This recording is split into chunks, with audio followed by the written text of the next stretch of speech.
Hoje a gente vai mergulhar fundo em um dos segredos mais bem guardados da Kabbalah, uma verdadeira tecnologia divina para realizar milagres. É isso mesmo, a gente vai decodificar uma ferramenta ancestral que, segundo os cabalistas, nos dá o poder de literalmente transformar a realidade. Então, a grande pergunta que move tudo isso é: como é que se faz milagres?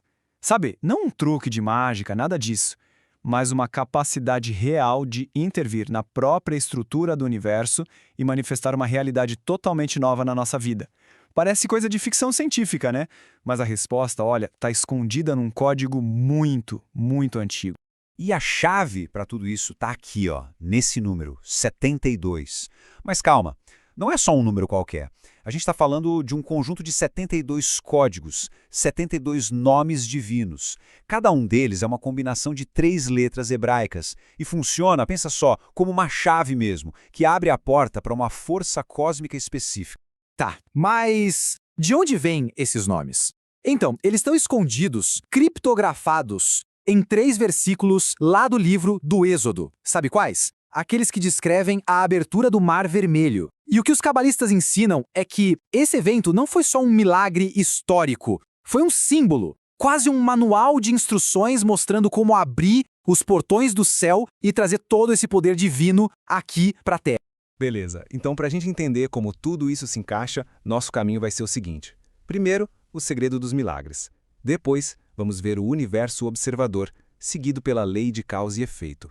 Aí a gente entra no poder oculto da humanidade, descobre a ferramenta divina e, para fechar, vamos falar sobre como apagar o passado. Vamos nessa? Então vamos começar pelo começo, pelo porquê. Por que 72 nomes? Por que justamente esse número é tão importante para a ideia de milagre? A resposta já revela a natureza desse presente que a gente recebeu. Olha que interessante, o número 72, na gematria, que é aquela numerologia hebraica, corresponde à palavra Hesed. E Hesed significa bondade, generosidade, uma generosidade pura, absoluta. O que isso quer dizer? Que os 72 nomes não são algo que a gente conquista por mérito. Eles são um presente de uma generosidade divina que a gente mal consegue imaginar. Uma ferramenta que foi oferecida para o nosso bem-estar. Agora, a coisa fica ainda mais interessante, porque a gente vai entrar na física por trás disso tudo. Para entender como esses nomes funcionam, primeiro a gente precisa sacar a premissa básica de como a realidade opera, pelo menos segundo a Kabbalah. Então, a primeira coisa é, o universo não é um vácuo, um espaço vazio. Ele está todo preenchido por campos de energia invisíveis. E aqui vem o pulo do gato. Esses campos de energia são inteligentes, são consciências que conseguem observar. Então, não é para pensar no espaço como algo morto, mas sim como um oceano de inteligência viva. Mas como é que essa energia invisível carrega informação? A regra é bem simples. Quanto mais sutil for o meio, mais informação ele consegue carregar. Pensa só, os cabos de telefone antigos, aqueles bem grossos, carregavam pouquíssima informação. Agora um cabo de fibra ótica, fininho como um fio de cabelo, transporta uma quantidade absurda de dados. A luz e, mais ainda, o pensamento são meios infinitamente mais sutis. Por isso, eles conseguem carregar uma quantidade gigantesca de informação inteligente. E é aqui que a sabedoria antiga da Kabbalah meio que encontra uma ideia da física quântica. A ideia de que o ato de observar influencia a matéria. Sabe, na ciência, quando o cientista observa, a onda de possibilidade vira uma partícula, vira realidade. De um jeito parecido, a Kabbalah ensina que o universo, ao observar a gente através desses campos de energia, está o tempo todo cristalizando, tornando reais os eventos da nossa vida. Ok, então se o universo está observando a gente, o que é que ele vê e como isso afeta a nossa vida? Bom, isso nos leva direto para o sistema operacional do cosmos, a famosa e implacável lei de causa e efeito, ou como a gente costuma chamar, o karma. E quem são esses observadores cósmicos? São as inteligências ou as almas dos planetas e das estrelas.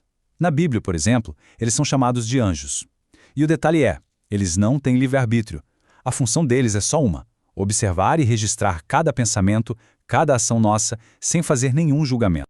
E esse registro todo funciona como um bumerangue cósmico, de verdade. Qualquer energia que a gente manda para o universo, seja um pensamento bom ou uma atitude nem tanto, é gravada por essas inteligências. E aí, com o tempo, essa mesmíssima energia volta para a gente, só que na forma de um evento, de algo que acontece na nossa vida. Esse, digamos, é o nosso modo padrão de funcionamento. A gente fica passivo, só recebendo de volta o que enviou. Mas, peraí, será que a gente é só uma marionete desse sistema? Será que nosso destino é só ficar recebendo o retorno das nossas ações passadas sem poder fazer nada? A resposta da Kabbalah para isso é um gigantesco não. E é aqui que a nossa história tem uma virada. A resposta está na própria hierarquia da criação. Pensa comigo, as estrelas e os planetas, que são os observadores, foram criados no 4º dia. Já a humanidade foi criada no 6º dia. E a regra na Kabbalah é super clara. Aquilo que é criado depois tem domínio sobre o que foi criado antes. Ou seja, a gente foi projetado para ser mestre da influência astral e não escravo dela. Então, o ponto central, a virada de chave, é essa. O nosso projeto original é para a gente ser o observador ativo e não o sujeito passivo. A gente tem uma capacidade que já nasceu com a gente de dar instruções para o cosmos, de observar os observadores e, com isso, moldar nosso destino, em vez de só ser vítima das influências que vêm de forma automática. Beleza, agora vamos para a parte prática, para o como. Se a gente tem esse poder todo, qual é a ferramenta que a gente usa para colocar ele em prática? É exatamente aqui que os 72 nomes entram em cena, como se fossem o software divino para a gente manifestar as coisas. Sabe, as letras hebraicas não são só símbolos, elas funcionam como amplificadores de pensamento. Pensa nelas como os ingredientes de um grande chefe. Quando a gente combina essas letras do jeito certo, dos 72 nomes, elas criam algoritmos de pensamento super sofisticados.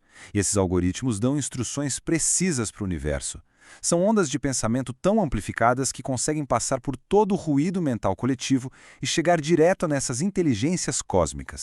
Só que, claro, esse software divino tem regras de uso. Primeiro, precisa de consciência. Usar de forma mecânica, sem intenção, não adianta. Segundo, a intenção tem que ser de resed, lembra? De ajudar os outros, e não só a si mesmo. E terceiro, não pode ser usado com orgulho. E olha que curioso, a letra de Mel, que é a primeira letra da palavra para orgulho, Gavá, é a única letra do alfabeto hebraico que não aparece em nenhum dos 72 nomes. Coincidência? Para a gente deixar isso bem concreto, vamos ver um exemplo prático. A aplicação do primeiríssimo nome da lista, que é uma das ferramentas mais poderosas que dá para imaginar. É este aqui. Vav, Re, Vá. 3 letrinhas simples, mas que guardam um poder de transformação imenso. O poder de um novo começo. A função deste nome é literalmente apagar o nosso passado. É como limpar a lousa da nossa vida, sabe? Ele remove o peso do karma de ações passadas, não só desta vida, mas de outras também. Ele permite que a gente dê um reset na nossa história pessoal, voltar para o ponto zero e ter a chance de construir um futuro totalmente livre das amarras do que já foi.